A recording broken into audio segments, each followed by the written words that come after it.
I have here the very budget-friendly Kramer Focus VT211S. The color is very purple and very 80s. Now, back when I was starting in the late 80s, budget-friendly guitars were horrible. Now, is this 80s budget-friendly guitar quality, or is it modern-day quality? Because these days, budget guitars are much better. So, basically, is this any good? Let's find out.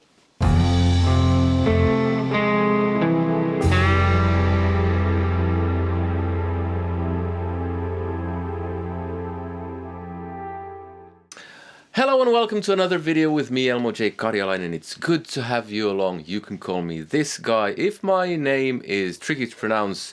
Today I'm taking a look at a very budget-friendly Kramer guitar, the VT211S Purple. It costs just 130 euros here in Europe, which is dirt cheap, really. And yeah, I mean, is it any good?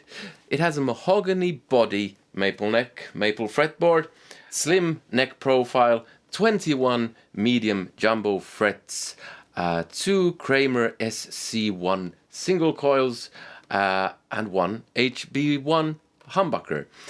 And it has a Kramer traditional trem. So before I start playing, let's check out looks and all of that. I have to say, I mean, I like the color, but most of the stuff about this guitar kind of says low quality.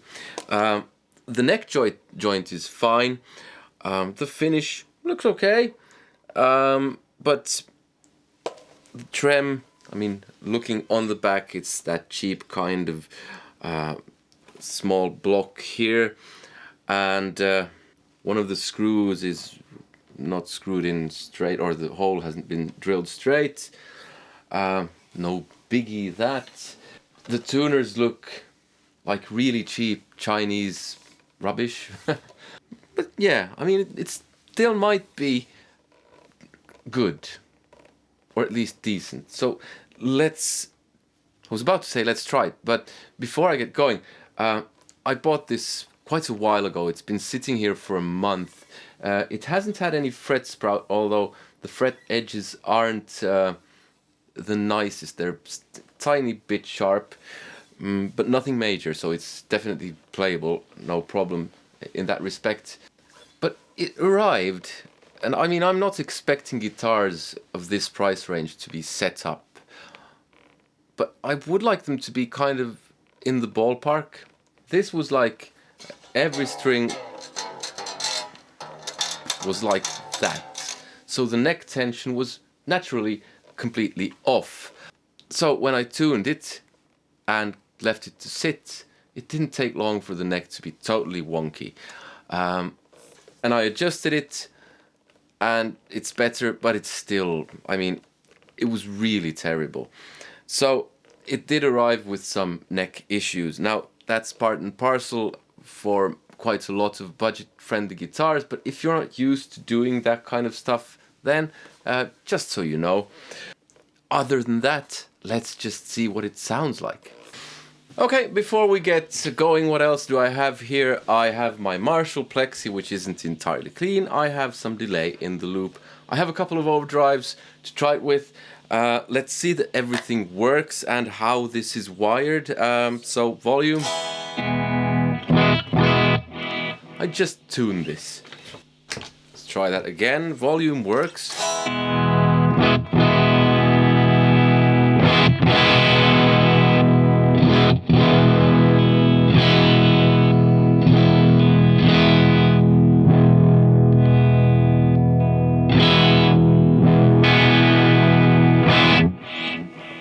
Okay, so the tone pots are wired, one to that one and one to the middle pickup. I'd prefer this one to be wired to both, but hey, you can't get everything. Yeah, let's try it out a bit.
Let's add some overdrive.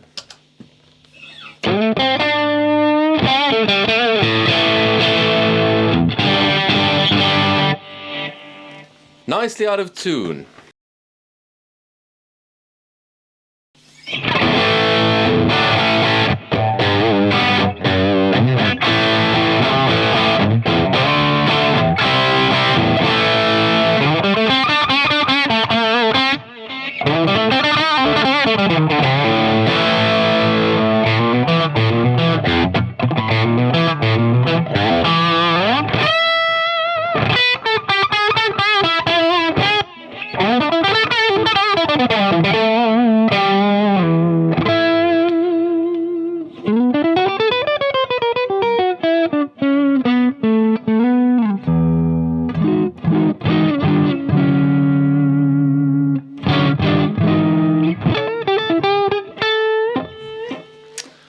What am I playing?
And again, it's out of tune.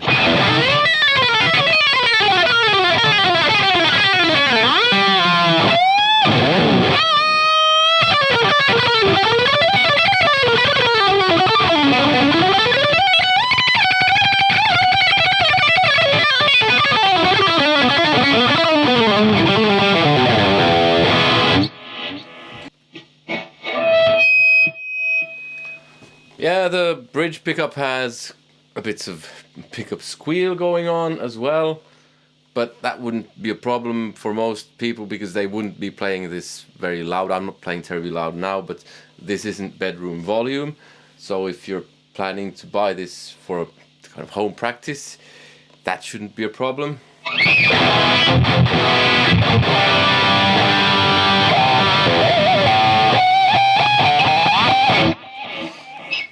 Let me tune it, and let's give it a bit of a go on the whammy bar. First kind of moderately, and then a bit more severely. So this is what it's in tune like now.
Is it in tune?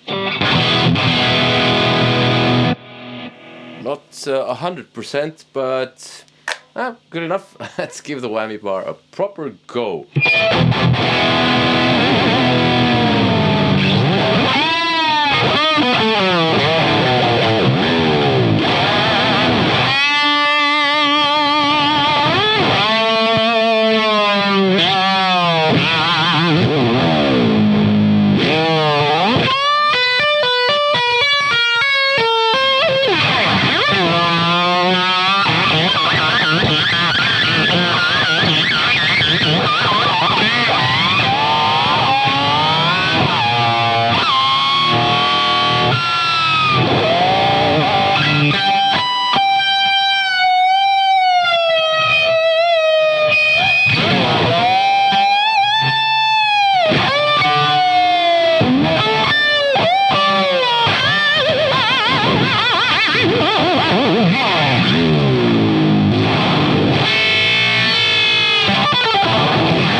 Well, not entirely.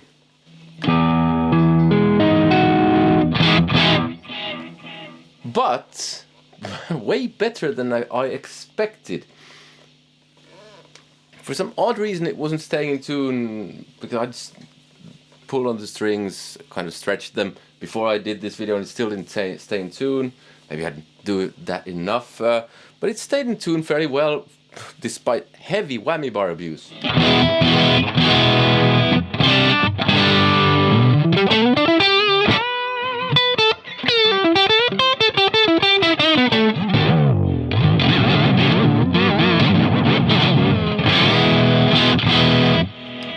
I'm surprised. So, there are pros and there are cons. One pro is that it costs very little. Another pro is that it stays in tune fairly well when you abuse the whammy bar. Another pro, for me, is the color. I like the color. But then there are the cons. The tuners feel horrible. So, yeah, that's not nice. But a bigger con is I don't like how this feels at all. This might just be personal preference, but I don't like the neck. It doesn't feel nice. Maybe a bit of adjusting would help it still, but all in all, it feels cheap. It feels... Maybe the best word is, while I'm playing it, I just want to put it away and play something else. And that's not a very good feature for a guitar to have. Yeah, I think this is going to be one of those guitars that I donate, because I don't want to sell this, because I buy the gear that I review so you get an honest review, and that was my basic honest opinion of what I thought when I played this. Not very nice, but I wouldn't feel too great selling this, so maybe I'll just give it away to someone who needs a guitar, because let's face it, it's still a guitar. Yeah, what can I say? I wouldn't recommend this. There are better options in this price range. The Indio Classic Strat, which is cheaper than this. Squier Bullet Strat, probably a bit better. Squier Bullet Telly, which I tried, was much nicer than this. A bit different, of course. So you do have options. I didn't like the Harley Bentons of this price range. So... but then again, they were as good as this, roughly thereabouts. But I can't recommend this. So, if you want to watch more of my guitar reviews, there's a playlist here. There's also a playlist with my music. Please check that out. Click like if you liked the video. Comment, let me know what you thought. Subscribe if you haven't already. Hit that bell notification thing. And join me on Patreon, because you get access to all of my music. You can even take that for free. There are also lessons and exclusives and all that kind of stuff. So check that out. There's a link in the description. I hope to see you in another one. Take care. Goodbye.